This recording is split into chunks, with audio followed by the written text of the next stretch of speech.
사랑하는 여러분, 안녕하세요. 지난 한 주간도 열심히 즐겁게 잘 지내셨나요? 목사님은 다음 이 시간이 되면 오늘은 지난주보다 많이 상황이 좋아졌어요. 교회에서 여러분을 만날 날이 얼마 안 남은 것 같아요. 라는 말을 하고 싶은데 오히려 반대로 상황이 더 안 좋아졌다고 하네요. 참 속상해요. 어제는 확진자가 700명이 훌쩍 넘어서 800명을 바라보는 일이 생겼다. 이런 뉴스를 접하게 됐는데 백신을 맞고 그러면 점점 좋아지겠거니라는 생각이 아직은 너무 막연한 일인가라는 생각이 들면서 많이 아쉽다. 우리 친구들 보고 싶은데 라는 말밖에는 아직 할 수가 없네요. 그래도 우리에게 생명 주시는 말씀 오늘 함께 나누면서 우리를 사랑하시는 우리 예수님이 어떤 이야기를 우리들에게 주실지 기대하는 마음 가지면서 이 시간을 시작하도록 하겠습니다. 자, 오늘 함께 나눌 말씀은 이사야서 9장 7절 말씀에서 예언에 대한 구약의 말씀을 보고요. 누가복음 1장 32절에서 성취에 관한 신약의 말씀 나눠보도록 하겠습니다. 구약의 말씀부터 먼저 읽어볼까요? 이사야서 9장 7절 말씀입니다. 이사야서 9장 7절 말씀 우리 같이 한번 읽어볼게요. 시작. 그 정사와 평강의 더함이 무궁하며 또 다윗의 왕좌와 그의 나라에 군림하여 그 나라를 굳게 세우고 지금 이후로 영원히 정의와 공의로 그것을 보존하실 것이라. 만군의 여호와의 열심히 이를 이루시리라. 아멘. 이번에는 신약에서 누가복음 1장 32절입니다. 그가 큰 자가 되고 지극히 높으신 이의 아들이라 일컬어질 것이요 주 하나님께서 그 조상 다윗의 왕위를 그에게 주시리니. 아멘. 자, 오늘이 예수님의 정체성에 대한 예언과 성취의 말씀으로는 마지막 시간이고요. 다음 시간부터는 예수님의 하신 일과 겪으신 일을 중심으로 이제 구약에서 어떻게 예언하고 또 복음서에서 성취가 되었는지를 계속해서 묵상해 보려고 해요. 이스라엘은 하나님께 택함받은 민족입니다. 정말 복을 많이 받은 민족이죠. 그러나 이 민족은 이 놀라운 축복을 전혀 누리지를 못합니다. 애굽에서 노예 생활하던 중에 하나님은 이들을 강력하게 이끌어내세요. 여러분이 목사님과 이전에 나눴던 출애굽기를 보면 열재앙을 통해서 이스라엘의 출애굽을 방해하던 당시 강대국 애굽을 거의 박살내시고 약속하신 땅으로 인도해 가시잖아요. 그래서 그 땅을 차지하고 사막같이 메마른 땅에서의 나그네 같은 이동 생활이 아닌 그 땅에 정착해서 농사도 짓고 가축도 기르며 안정적인 생활을 하게 됩니다.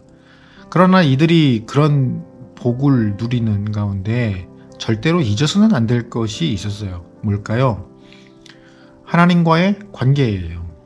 하나님을 예배하고 경배하는 삶이었어요. 하나님의 말씀을 귀 기울이고 그에 대해서 예배로 반응하는 거룩한 삶을 잊어서는 안 되었던 거예요.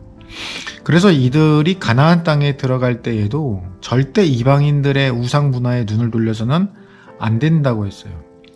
그래서 기적적으로 요단강을 건너고 나서도 그 앞에 기념비도 세워놨거든요.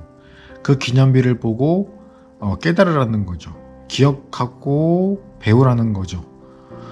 심지어 모세는 요단강을 건너기 전에 이들을 인도하여 내신 하나님께서 하신 일을 기억하는 것을 돕기 위해서 5권의 성경을 기록하기도 했어요. 그거를 모세오경이라고 하고요. 지금의 창세기, 출애굽기, 레위기, 민수기, 신명기에 해당됩니다. 그러나 이스라엘은 하나님의 말씀으로부터 떠나서 우상 문화에 젖어들었어요. 같은 민족, 같은 이웃들끼리 사랑하지도 않고 서로 돕지도 않았어요. 서로 자기가 많이 갖겠다고 이웃을, 동족을 이용하고 사고파는 일까지 생겼어요.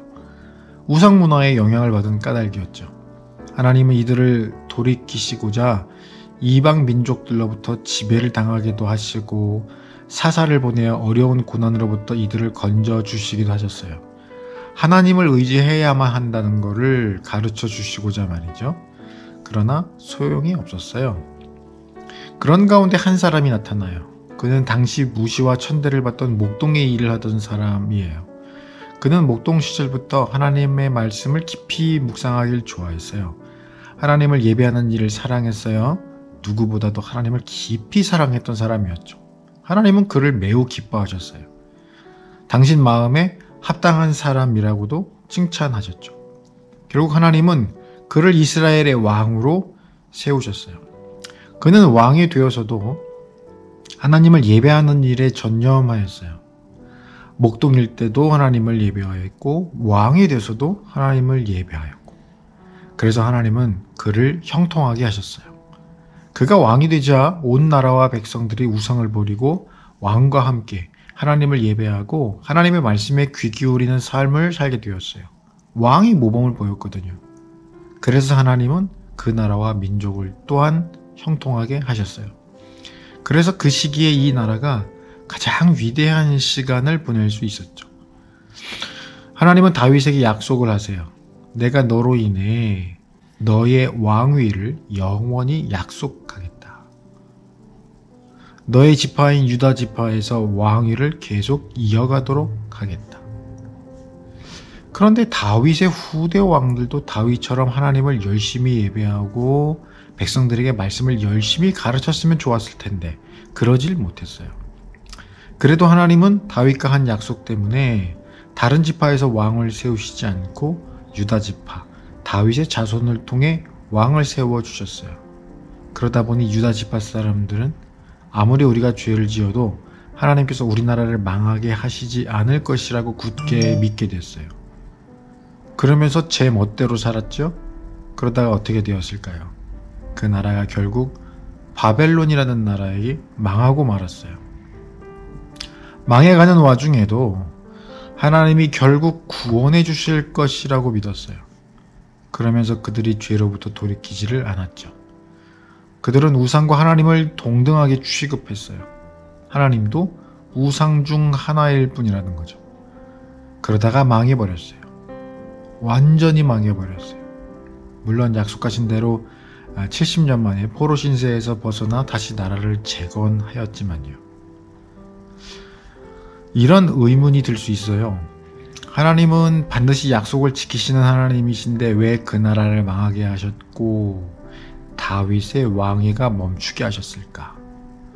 포로기 이후에 유다 지파 백성들이 이스라엘로 돌아와서 그 나라가 다시 세워지긴 했지만 다윗의 왕위가 계속 이어지지는 않았거든요. 그럼 하나님의 약속은 어떻게 된 것일까요? 하나님께서 다윗에게 하신 약속은 당연히 지켜졌어요. 다만 당시 사람들이 깨닫지를 못했을 뿐이죠. 숨겨진 비밀, 숨겨진 의미가 있었거든요. 하나님께서 다윗에게 하신 약속은 오늘 우리가 읽은 말씀으로 실현되었어요. 6절부터 보면 한 아기가 우리에게서 낳고 한 아들을 우리에게 주신 바 되었는데 이 아들은 하나님의 아들을 의미하죠. 바로 예수 그리스도예요. 그 다음부터 계속해서 보면 그의 어깨에는 정사를 메었고 그 이름은 기묘자라 모사라 전능하신 하나님이라 영존하시는 아버지라 평강의 왕이라 할 것임이라. 목사님이 정말 좋아하는 말씀 구절인데요. 그리고 나서 우리가 읽은 말씀이 계속돼요. 그 정사와 평강의 더함이 무궁하며 또 다윗의 왕자와 그의 나라에 군림하여 그 나라를 굳게 세우고 지금 이후로 영원히 정의와 공의로 그것을 보존하실 것이라. 만군의 여호와의 열심히 이를 이루시리라. 예수님께서 다윗의 왕자와 그의 나라에 군림하시는 만왕의 왕으로 이 땅에 오실 것이다.